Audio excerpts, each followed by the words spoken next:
En 1963, au plus fort de la guerre froide, les États-Unis ont déployé une arme qui n'était pas conçue pour gagner des batailles. Elle était conçue pour mettre fin aux guerres. Une arme si brutale qu'elle pouvait lancer des ogives nucléaires. Des projectiles ayant presque 3 fois la puissance de la bombe d'Hiroshima contre les formations de l'armée soviétique. Pendant des décennies, elle laissait rester là, prête, attendant le jour que tout le monde espérait ne jamais voir arriver. Lorsque la guerre froide a pris fin, les Américains ont retiré l'arme du service, ont récupéré les canons, les ont découpés et les ont transformés en bombes les plus dévastatrices jamais larguées depuis un avion. Ces bombes étaient capables de pénétrer plus de 30 mètres de terre et 6 mètres de béton. Cela semblait être la fin de l'histoire. Mais ensuite, en octobre 2025, un accord discret a été conclu entre la Grèce et la République tchèque. 60 de ces armes, oubliées dans des dépôts grecs depuis les années 80, allaient être envoyées en Ukraine. Sans réforme, sans modernisation, dans l'état où elles se trouvaient. C'est alors qu'en avril 2026, la 52e brigade d'artillerie ukrainienne a publié un message sur les réseaux sociaux. Presque caché, au milieu d'une liste d'équipements, le nom est apparu. Saint Edis. La plupart des gens ne s'en sont pas rendus compte. Mais ceux qui s'y connaissent en guerre se sont arrêtés tout de suite. Parce que l'arme que les États-Unis ont construite pour détruire l'armée soviétique vient de revenir sur le champ de bataille. Et maintenant, elle est utilisée contre la Russie, contre la même armée qu'elle a été créée pour détruire. La Russie ne s'y attendait pas plus que l'Ukraine. Et ce que cette arme est capable de faire va changer cette guerre, d'une manière que peu de gens voient venir. Commençons par ce qu'est réellement cette arme.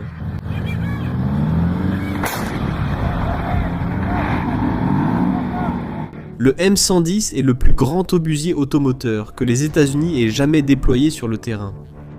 Il s'agit essentiellement d'un canon géant monté sur un véhicule à chenilles, comme un char.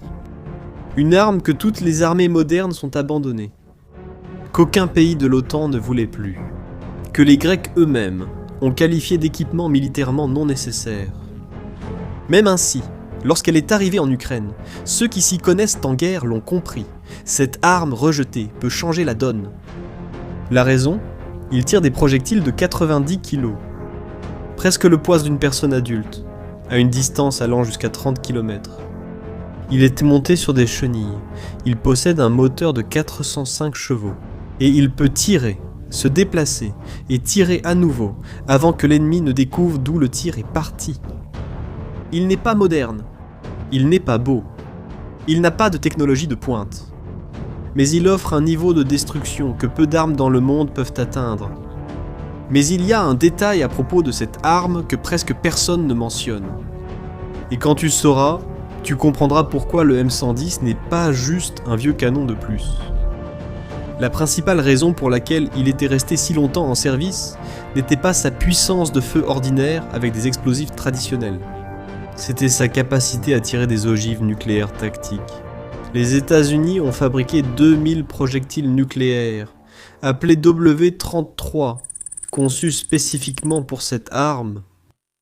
Chacun de ces projectiles pouvait, selon certaines estimations, libérer une explosion allant jusqu'à 40 kilotonnes. Pour vous donner une idée, la bombe qui a détruit Hiroshima en avait 15. Autrement dit, un seul tir du M110 pouvait causer près de 3 fois plus de destruction. C'était sa fonction. Si l'Union soviétique avançait sur l'Europe, le M110 serait la réponse. Destruction nucléaire tactique. Un tir de canon monté sur des chenilles. Mais la guerre froide est terminée et le M110 a été retiré du service. Mais ce qui est arrivé ensuite à cette arme est presque aussi impressionnant que l'arme elle-même. C'est une partie de l'histoire rarement racontée. Quand les Américains ont retiré les M110 dans les années 90, ils n'ont pas tout jeté. Ils ont gardé les tubes. Et tu sais ce qu'ils en ont fait ? Quelque chose que personne n'attendait. Les ingénieurs américains ont regardé ces énormes tubes d'artillerie et ont eu une idée. Ils ont coupé les tubes, les ont remplis d'explosifs et ont créé une bombe appelée GBU-28, connue sous le nom de Bunker Buster, la célèbre destructrice d'abris militaires. Cette bombe a été développée en seulement 2 semaines pendant la guerre du Golfe, parce que les Américains ont découvert qu'aucune arme qu'ils possédaient ne pouvait pénétrer les abris militaires fortifiés que Saddam Hussein avait construits sous terre. La solution a donc été de prendre les tubes du M110, de les transformer en carcasse d'une bombe de 2 tonnes et de les larguer depuis un avion. Et ça a marché. Pour te donner une idée, la GBU-28 pénètre plus de 30 mètres de terre ou 6 mètres de béton massif. Seulement 2 ont été largués pendant la guerre du Golfe. La deuxième a touché de plein fouet un abri irakien. Elle a pénétré le béton et a explosé à l'intérieur. Elle a tué tous ceux qui s'y trouvaient. Ensuite, Israël a acheté 100 de ces bombes. Et beaucoup pensent que l'intention était de les utiliser contre les installations nucléaires de l'Iran. Autrement dit, les canons de cette même arme qui se trouvent maintenant en Ukraine ont déjà été recyclés pour créer les bombes les plus létales de la planète. Rien dans cet obusier n'est à jeter. Tout ce qu'il touche devient un instrument de destruction. Maintenant, le plus intéressant dans tout cela, c'est la façon dont 60 de ces armes se sont retrouvées entre les mains de l'Ukraine. Et cette histoire passe par la Grèce. Regardez. La Grèce avait 145 M110 dans ses dépôts. Des armes américaines des années 80 qui sont devenues obsolètes au fur et à mesure que le pays modernisait son arsenal selon les normes de l'OTAN. Le gouvernement grec y a vu une opportunité. Ils allaient vendre ce dont ils n'avaient plus besoin et utiliser l'argent pour acheter du nouvel équipement. Le lot comprenait 60 obusiers et 150 000 projectiles de différents types. Tout cela pour 199 millions d'euros. Chaque M110 a coûté environ 520 000 euros. Le prix d'un appartement à Athènes. Maintenant, pense à ça. Un seul char moderne coûte entre 5 et 10 millions d'euros. L'Ukraine a obtenu 60 pièces d'artillerie lourde pour le prix d'une demi-douzaine de chars. C'est le genre de marché qui change une guerre. Mais l'accord n'a pas été unanime. L'opposition grecque a protesté. Beaucoup de ces armes se trouvaient sur les îles grecques de la mer Égée, très proches des côtes turques, un pays avec lequel la Grèce entretient des tensions historiques. Des hommes politiques se sont demandé si le pays ne s'affaiblissait pas en envoyant de l'artillerie à l'étranger alors qu'il avait un voisin potentiellement hostile de l'autre côté de la mer. Malgré cela, le gouvernement a poursuivi sa démarche. Le haut commandement militaire grec a classé les M110 comme du matériel non indispensable sur le plan militaire. Et l'accord a été conclu. Il est important de préciser une chose. Ces 60 obusiers n'arrivent pas seuls d'Athènes jusqu'à l'est de l'Ukraine. Quelqu'un doit organiser la logistique, conclure les contrats et s'assurer que les armes arrivent sur la ligne de front et qu'elles ne soient pas bloquées dans un port européen. Et c'est ici qu'entre en scène le personnage le plus improbable de cette histoire, la République tchèque. Peu de gens le savent, mais il existe un programme appelé Initiative tchèque. Et ce que ce pays a réussi à faire mérite d'être raconté. Voyez-vous, la République tchèque n'est pas une puissance militaire. Elle n'a ni la plus grande armée, ni le plus grand budget de défense d'Europe. Mais le président tchèque a examiné la situation et a décidé d'agir. Il a créé un programme pour acheter des munitions et des armes dans des pays tiers, et les livrer directement à l'Ukraine. Et avec cela, ce petit pays d'Europe centrale a mis en place, à lui seul, l'un des plus grands réseaux d'approvisionnement en munitions du monde. Depuis son lancement, l'initiative tchèque a déjà livré environ 4 400 000 unités de munitions lourdes à l'Ukraine, provenant de 14 pays différents. Pour vous donner une idée, au début de la guerre, la Russie tirait 10 projectiles pour chaque projectile tiré par l'Ukraine, 10 contre 1. L'initiative tchèque a contribué à réduire cet écart par 5, de 10 contre 1 à 2 contre 1.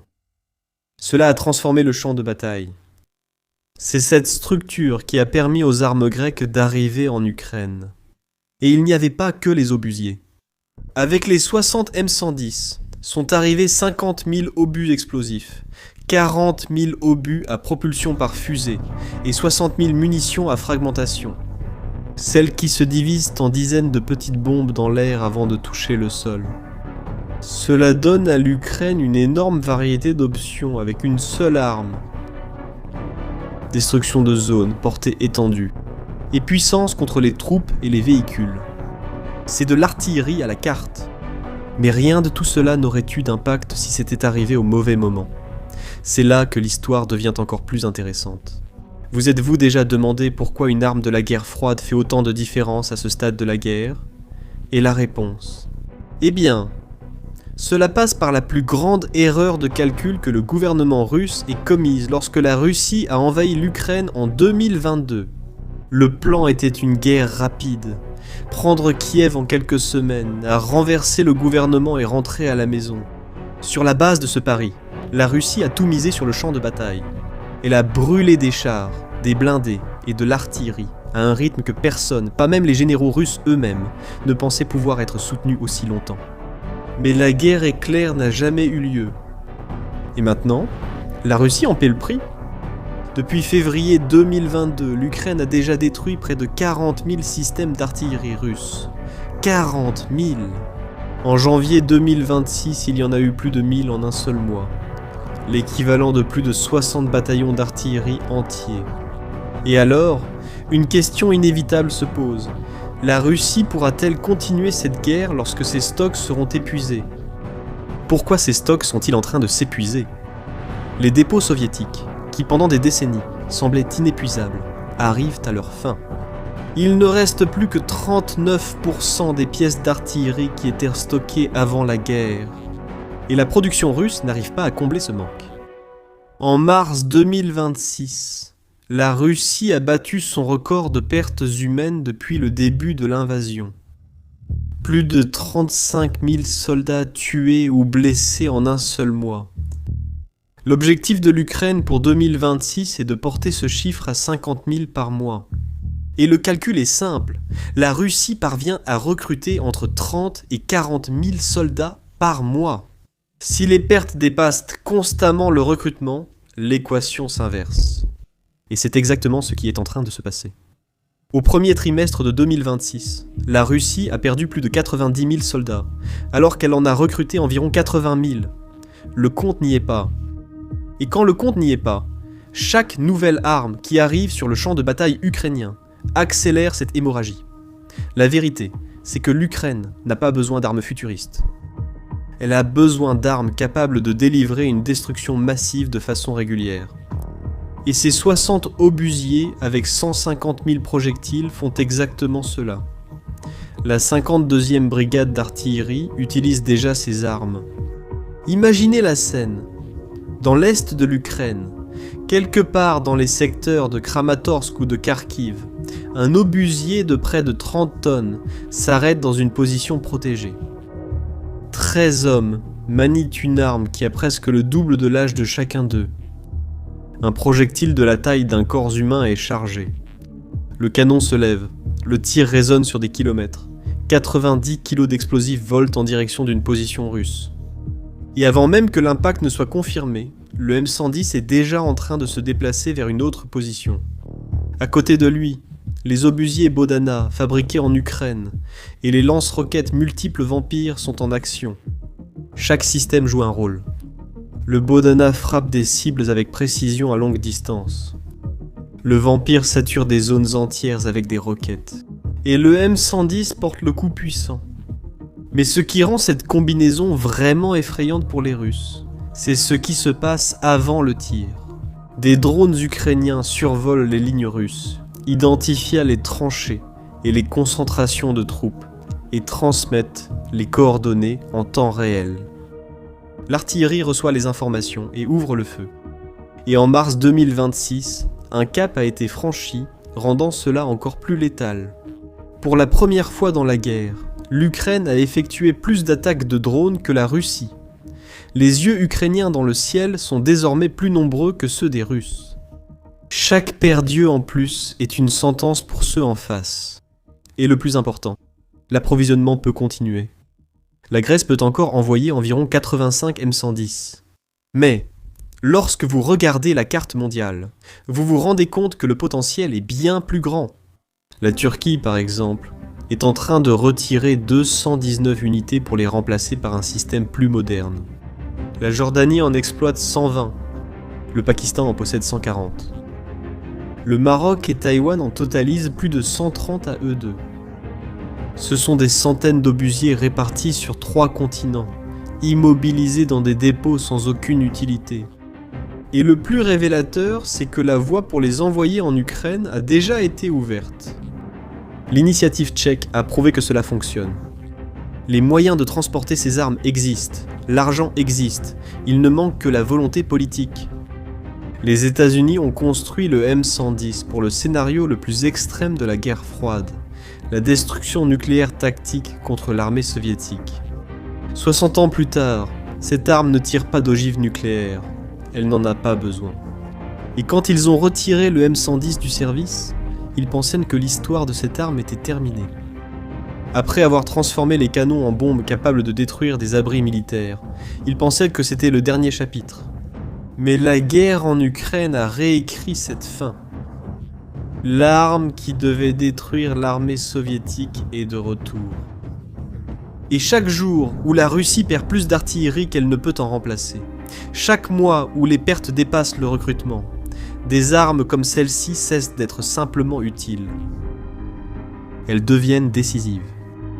Et au bout du compte, cette histoire montre quelque chose qui va au-delà de cette guerre. Ce qu'une armée considère comme des déchets peut être exactement ce qui sauve une autre. Et parfois, l'arme qui change tout n'est ni la plus moderne, ni la plus chère, ni la plus avancée. Personne ne s'attendait à la revoir. Je voudrais connaître ton avis. Selon toi, combien de temps la Russie peut-elle supporter ce rythme de perte ? Laisse ton avis dans les commentaires. Si cette vidéo t'a apporté de nouvelles informations, partage-la avec quelqu'un qui suit aussi cette guerre. Et si tu n'es pas encore abonné à la chaîne, abonne-toi et active la cloche pour ne pas rater les prochaines vidéos. À bientôt et à la prochaine.